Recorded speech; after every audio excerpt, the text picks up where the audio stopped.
Republika ng Pilipinas. Ang isinusulong ngayon ng grupo ni dating Pangulong Rodrigo Duterte. Hinamon din niyang magpa-drug test sila ng Pangulo na ayon sa kanya ay pumasok sa rehab sa Germany nung bago ang 2022 presidential campaign.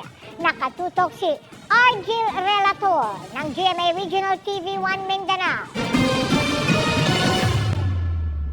May hamon si dating Pangulong Rodrigo Duterte kay Pangulong Bongbong Marcos matapos ang pahayag ni House Speaker Martin Romualdez na isa publiko ng dating Pangulo ang kanyang pruweba sa akusasyong isa umanong drug addict si Marcos. Bakit ko iprueba? It is for him to sit in the Luneta Park, pagkuha siya ng dugo doon, independent entity o doktor, magpakuha rin ako, sige, pati ako. Sila yan sa public office. May accusation sa iyo. Then you have to disprove it. It is not for me to prove it. Sinabi yan ni Duterte sa isang press conference sa Davao City kagabi.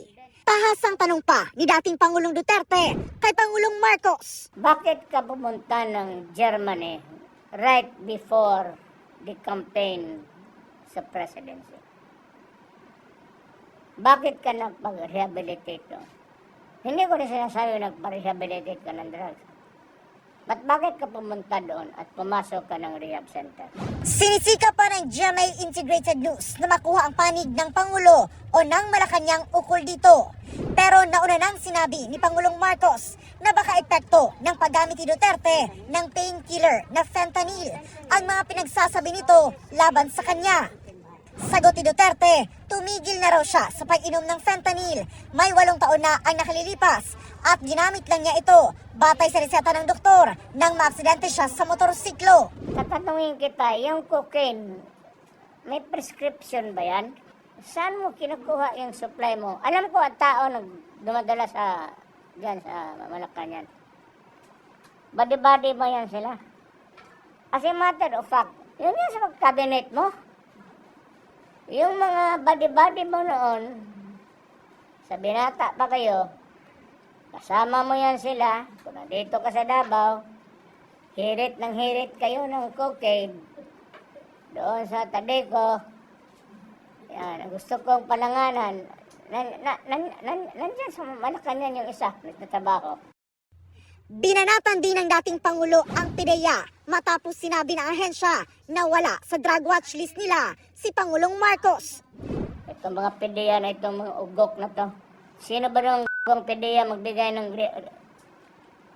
Ikaw ang PIDEA magbigay, sir, ito yung record mo doon sa narco. It is natural that they will refuse to give it to you. Kasama ng dating Pangulo sa press conference si dating Speaker na si Congressman Pantaleon Alvarez. Sa gitna ng kontrobersiya kaugnay sa People's Initiative, may pinagugulong naman ang kanilang grupo na plano pa raw sa secession o paghiwalay ng Mindanao sa Republika ng Pilipinas. Si Bebot ang pinapadala ko.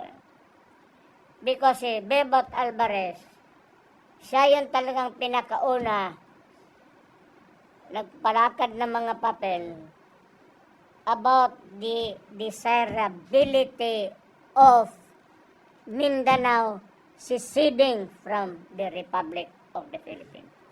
Kaya kung ganun lang naman kayo dyan sa Luzon, pati sa Visayas, bahala kayo.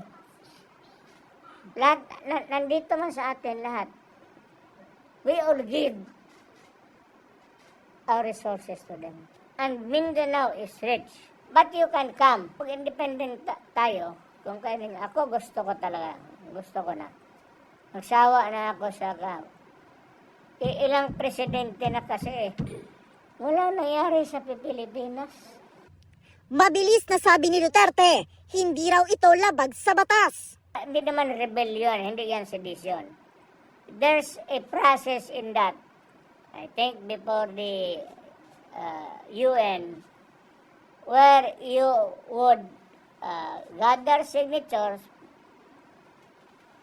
from all sorts in Mindanao, magpirma, verified, under oath, in the presence of so many people, design, that we want a separate. At oras na humiwalay daw ang Mindanao sa Pilipinas. Ako, I would like to tell this to Mr. Marcos. Sir, bitawan mo yung ICC. Huwag mo akong tulungan dyan. Ako na ang bahala. Kasi pag mag-Mindanao State na, si Alvarez na magtago sa akin dito sa Mindanao. Tinuldukan din ng dating Pangulo ang mga haka-hakang balak niyang tumakbo sa susunod na eleksyon. I am permanently retired. Permanent na yan. Walang halong ano yan. Ayaw ko na. Pagod na ako. Hindi ko na kaya. Mula sa GMA Regional TV 1 Mindanao at GMA Integrated News or GIL Relator, nakatutok 24 oras.